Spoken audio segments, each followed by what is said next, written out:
여러분, 암벽 등반 해보신 적 있습니까? 흔히 하기 어려운 스포츠이죠. 요즘에는 암벽 등반을 클라이밍이라고 해서 경기로 만들어서 올림픽 정식 종목이 되었습니다. 우리나라 클라이밍 암벽 등반의 최고 선수는 바로 김자인 선수입니다.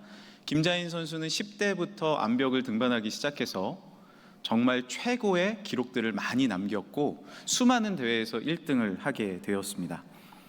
이 김자인 선수는 지금 결혼을 해서 아이까지 낳았는데요, 지금도 여전히 암벽을 등반하고 현역 선수입니다. 한 기자가 김자인 선수에게 이런 질문을 했습니다. 왜 이렇게 어려운 클라이밍을 시작하게 되었나요? 라고 물으니까 이렇게 대답을 했어요. 저는 클라이밍을 좋아합니다. 오빠들을 따라 처음 암벽 등반을 해본 뒤로 클라이밍을 정말 사랑하게 되었습니다. 암벽을 타며 기쁨도 느끼고 행복을 경험하게 됩니다. 얼마 전 아이를 낳았지만 저는 이번 국가대표 선발전에도 나갈 거예요. 정말로 그 인터뷰에서 그 얼굴에서요, 클라이밍을 좋아하고 사랑하는구나 라는 것을 제가 느낄 수 있었습니다. 한 분야를 사랑하게 되면요, 내 삶의 높은 암벽을 만나도 넘어갈 수 있는 힘을 얻게 됩니다. 우리가 하물며 예수님을 사랑하고 온 천지 만물을 창조하신 하나님을 사랑하면 우리의 삶에 때로는 어려운 암벽을 만나더라도요, 올라갈 힘을 얻게 될 줄 믿습니다. 그런 의미에서 오늘 나오신 모든 분들, 때로는 우리 삶 가운데 절벽이 있더라도 잘 나오신 겁니다. 왜냐하면 오늘 예수님을 사랑함으로 넘어갈 힘을 얻게 될 것이기 때문에 그렇습니다. 할렐루야! 오늘 이 아침에 놀라운 사랑을 받아서 하나님의 축복으로 어떤 암벽이도 넘어가는 은혜를 누리시길 간절히 소망합니다. 맥도날드의 경영 철학은 열정이라고 합니다. 회장인 레이 크록은 이런 말을 했어요. 우리 사업가들에게 가장 필요한 것은 박사학위가 아니라 열정입니다 라고 이야기를 했습니다. 실제로 한 기업의 사장님이, CEO가 열정적으로 회사를 사랑하고요, 그 회사에 한두 명이라도 진심으로 회사를 사랑하는 사람이 있으면 발전된다고 합니다. 우리는 재능으로 발전하는 것 같습니다. 우리는 나의 실력으로 발전하는 것 같습니다. 그러나 그렇지 않다라는 거죠. 사랑으로 발전할 수 있습니다. 고린도전서 13장에는 사랑의 진리를 다음과 같이 우리에게 알려주고 있습니다. 내가 사람의 방언과 천사의 말을 할지라도 사랑이 없으면 소리나는 구리와 울리는 꽹과리가 되고, 내가 예언하는 능력이 있어 모든 비밀과 모든 지식을 알고 또 산을 옮길 만한 모든 믿음이 있을지라도 사랑이 없으면 내가 아무것도 아니다 라고 말씀하십니다. 말씀에 따르면요, 천사의 말을 해도요, 혹시 천사의 말을 하시는 분 있습니까? 사랑이 없으면 아무것도 아니래요. 내가 천사의 말 한다 해도 내 안에 사랑 없으면 내가 참 지식과 믿음이 있어도 아무 소용 없으며, 우리가 사랑의 능력이 없으면요 아무것도 아니다라는 거예요. 반대로 생각해 보세요. 때로는 우리 가정이 좀 힘들어도, 내 사업이, 내 직장이 때로는 좀 어려워도요, 사랑이 있으면 능력이 있습니다. 할렐루야! 어떤 사람이 영향력을 미칠까요? 어떤 사람이 정말 보람된 삶을 살까요? 어떤 사람이 진정으로 행복한 삶을 살았까요? 사랑이 내 안에 있는 사람이 행복한 삶, 은혜의 삶을 산다라는 것이죠. 오늘 본문의 내용은요, 다름 아닌 러브 스토리의 내용입니다. 러브 스토리예요. 행복 스토리의 내용입니다. 야곱이 라헬을 사랑했대요. 야곱은요, 사실 어려운 시절을 보냈습니다. 형을 속여서 장자권을 빼앗았고요, 팥죽 한 그릇에 장자권을 뺏었죠. 그리고 아버지를 속여서 형의 축복을 가로챕니다. 그러자 형이 야곱을 죽이려고 해요. 도망칩니다. 험난한 세월을 보냈습니다. 삼촌 라반의 집에 갔더니 자신이 속고 속인 삶을 살았잖아요. 그러니까 삼촌이 자신을 속이는 거예요. 임금을 안 주는 거예요. 그런데 무엇 때문에 7년을 버틸 수 있었다고요? 사랑 때문에. 사랑 때문에. 내 안에 사랑이 있으니까 버틸 힘이 있었다라는 것입니다.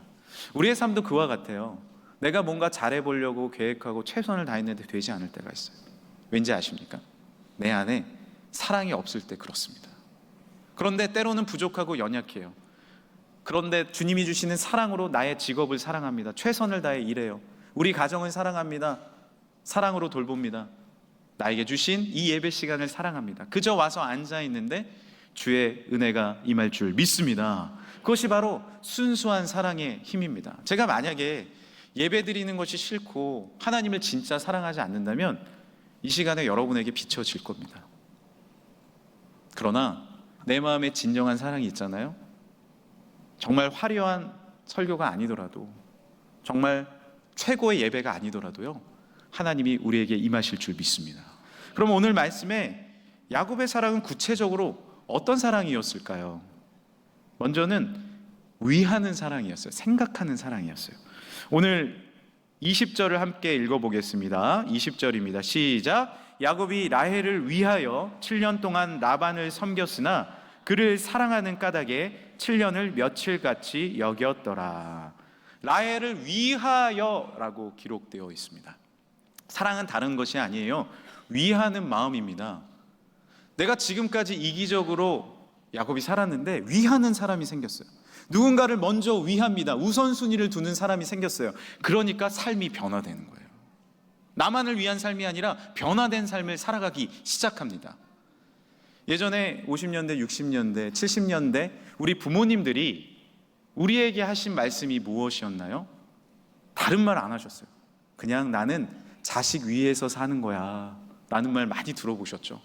전쟁을 겪으셨습니다. 어려운 시기를 겪으셨어요. 그러니까 못 먹고 못 입고 너무 힘드시니까 자식만큼은 잘 입히고 싶고 자식만큼은 잘 먹이고 싶었습니다.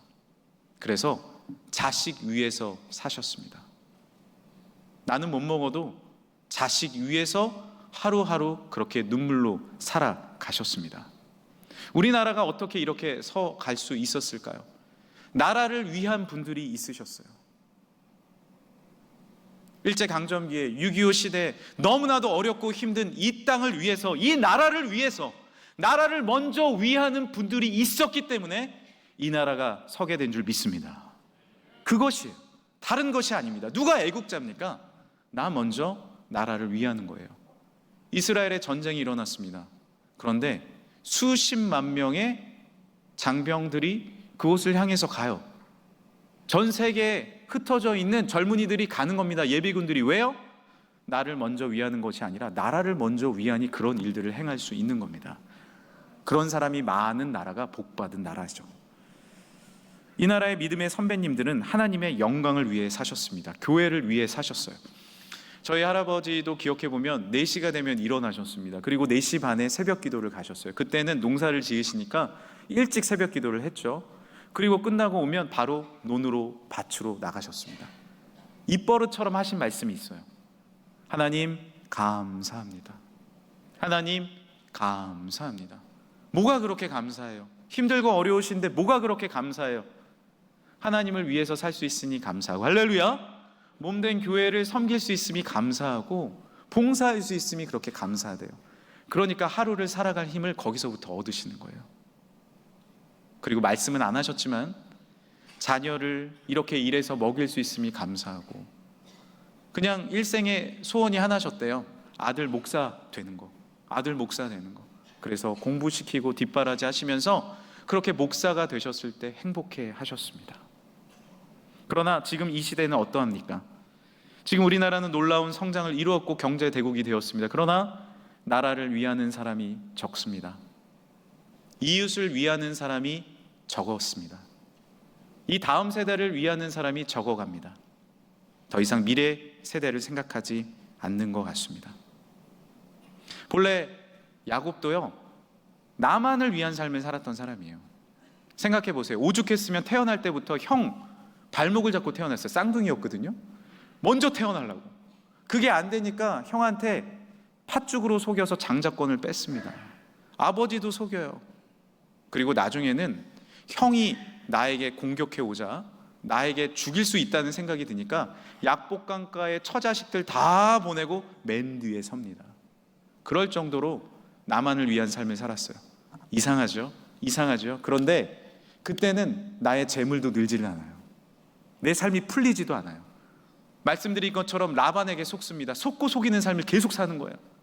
뭔가 내 꾀대로 살면 뭔가 재물도 모이고 사랑도 모이고 행복도 모여야 되는데 모았다가도 없어집니다. 모았다가도 없어지는 거예요. 그것이 나를 위하는 삶이에요.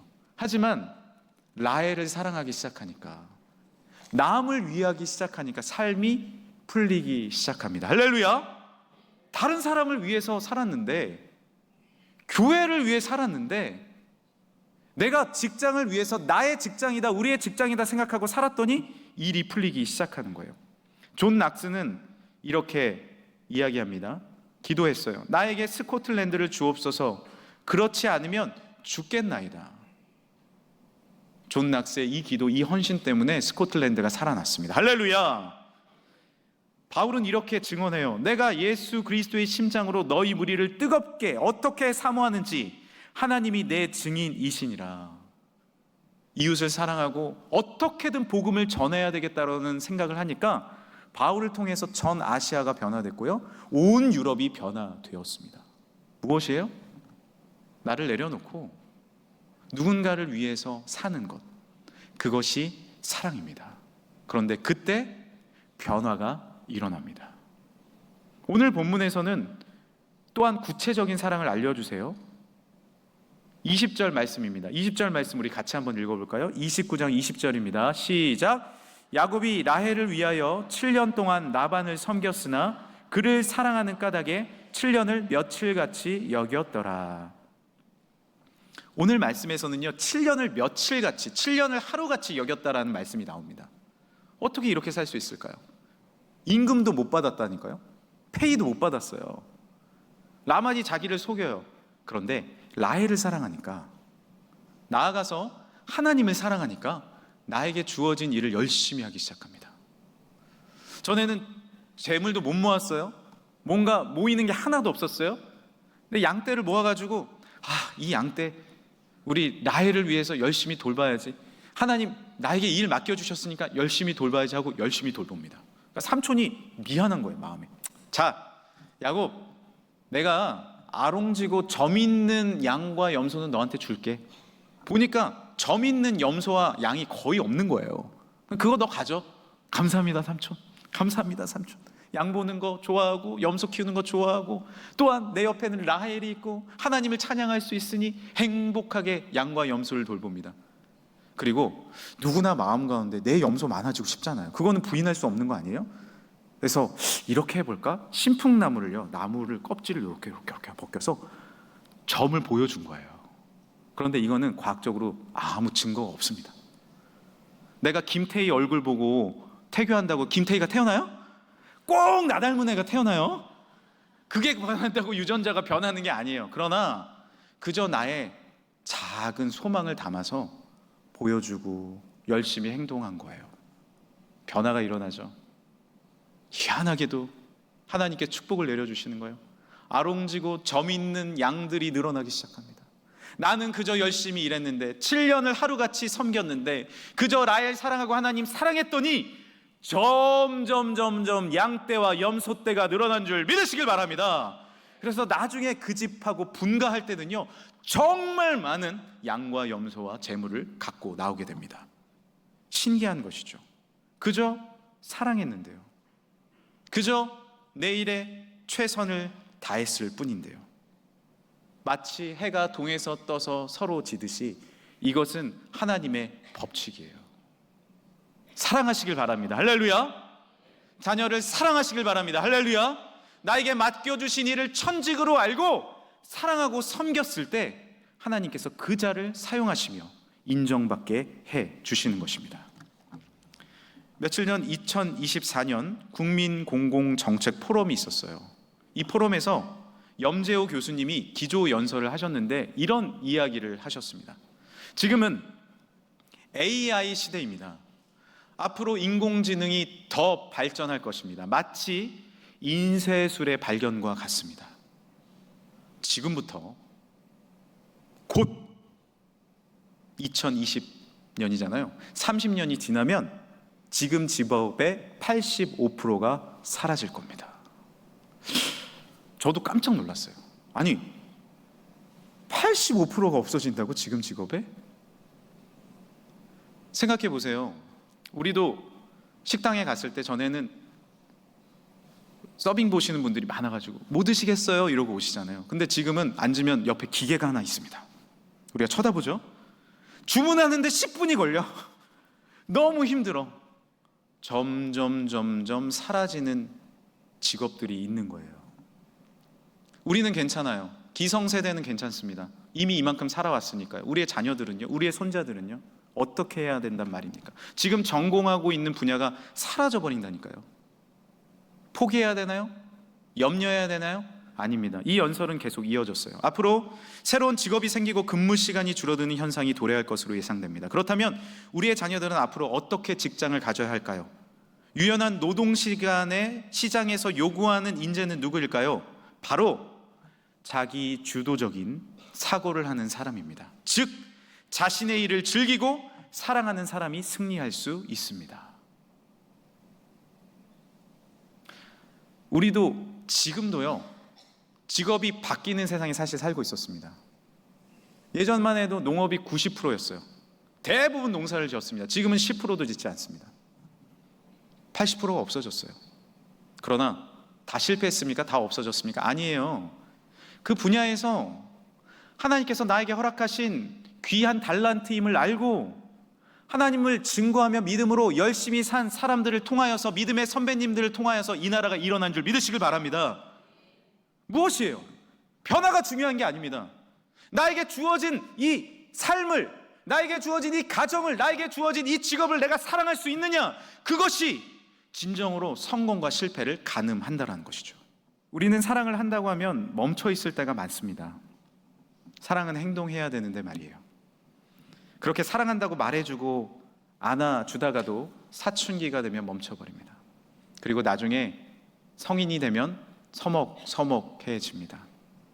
아버지의 뒷모습을 보고 사랑한다 한마디 드리고 싶은데 그 말을 못해서 되돌아서는 우리의 모습이 보여집니다. 아니에요. 다시 안아주십시오. 할렐루야? 아니에요. 다시 사랑한다 말하십시오. 오늘 오래간만에 주님의 교회에 오신 분들이 있습니까? 어색하신가요? 교회 처음 오신 분들이 있습니까? 어색한가요? 아니에요. 태초부터 하나님은 우리에게 여전히 표현하셨습니다. 그의 아들 예수 그리스도를 십자가에 죽기까지 여전히 우리에게 표현하셨어요. 침뱉음을 당하며, 조롱을 당하며, 옷을 벗기고 십자가에 달리시기까지 여전히 그 사랑을 우리에게 표현하셨습니다. 내가 너를 사랑한다. 그 사랑에 응답하는 자마다 주님께서 놀라운 사랑의 회복을 이 아침에 허락하여 주시고 우리의 가정도, 나의 삶의 자리에서도 그 사랑으로 일어나게 되는 힘을 주실 줄 믿습니다. 야곱도 멈춰 있지 않았습니다. 이제 그 사랑으로 나아가기 시작했어요. 라헬을 사랑하니 7년을 하루같이 살 수 있었습니다. 하나님을 사랑하니 이제 내가 앞서갈 수 있게 되었습니다. 약복강가의 이야기를 조금 더 들려드릴까 해요. 자신이 형에게 죽을까 봐 형이 400명의 군사를 데리고 올 때 자신은 맨 뒤에 머물러 있었습니다. 강도 건너지 않았어요. 아내, 처자식, 재물 다 보냈습니다. 어떤 마음이었을까요? 형이 내 재물을 치기 시작하면 나는 도망가야지, 이 마음 아니었을까요? 그런데 약복강가에서 하나님을 만나요. 다시 하나님의 뜨거운 사랑을 회복합니다. 밤새도록 주님과 씨름하며 기도하며 이제 어떻게 됩니까? 주님을 사랑하니 그 사랑이 나에게 주어지니 내가 맨 앞에 선두로 나아갈 수 있게 된 거예요. 할렐루야! 하나님의 사랑이 없으면 우리는 사랑할 수가 없는 존재예요. 내 안을 보세요. 나는 부족해요. 연약해요. 내 사랑은 한계가 있어요. 내 일을 사랑하고 싶고 나의 가정을 사랑하고 싶고 나의 주위를 사랑하고 싶은데 내 한계가 주어집니다. 그러나 하나님의 사랑은 놀랍게 한계가 없으신 줄 믿으시길 바랍니다. 폭포수와 같이 쏟아지는 사랑이에요. 폭포수와 같이 우리에게 주어지는 사랑이에요. 나의 그릇은 종기 그릇 같아도 폭포수와 같은 하나님의 사랑이 주어지니 넘치는 그 사랑으로 주변을 사랑하게 될 줄 믿습니다. 그래서 우리는 더 예배해야 돼요. 더 하나님 앞에 나와야 돼요. 이 시간에 나와서 주님을 바라봐야 합니다. 그 사랑이 우리에게 충만하게 임할 때, 그 십자가의 사랑, 부활의 사랑이 우리에게 임하여 졌을 때, 우리도 나아가 이웃을 사랑하며 나라를 사랑하며 우리 가족을 사랑하는 믿음의 삶을 살아가게 될 줄 믿습니다. 우리에게 주어진 일을 사랑하십시오. 제가 신방을 갔더니 한 부부 신방이셨거든요. 50대가 훌쩍 넘으셨어요. 자녀들을 다 출가시키고 이제 두 분이 사시는 거예요. 아내 성도님이 이런 얘기를 하십니다. 목사님, 저희는 둘이 꼭 붙어서 같이 자요. 그래서 제가 굳이 그 얘기를 왜 나한테 하실까? 그런데 요즘에는 이제 각방을 쓰시는 분들이 많다는 거. 친해도 잠은 편하게 자자. 이게 이제 미국에서 유행이래요. 그래서 잠은 편하게 자고 아침에 굿모닝 합시다. 편하게 자는 거죠. 근데 우리들은 같이 잔다는 거예요. 재밌는 일이 있대요. 그런데 저는요, 남편이 잘 때 뭐 대화를 좀 하잖아요. 얘기하자마자 베개 목을 베면 바로 잔대요. 제가 그랬어요. 왜 같이 주무세요? 그리고 코를 바로 건대요. 여자분이. 그래서 제가 남자 성도님한테 이렇게 얘기했습니다. 손해 아니세요? 같이 주무시고 먼저 이렇게 코 골면 힘들지 않으세요? 라고 물었더니 이렇게 대답을 합니다. 저는 그 코골이 소리가 자장가 같아요. 저는 우리 집에 꽃이 있으면 아내에게 왜 꽃 샀어? 당신이 꽃인데. 이렇게 얘기를 한다는 거예요. 놀라웠어요. 그런데 그 사랑이 참 좋아 보였습니다. 표현하지 않으면 표현할 수 없습니다. 사랑하지 않으면 사랑할 수 없습니다. 우리에게 주어진 이 교회 봉사는 무엇이에요? 사랑을 표현하는 거죠.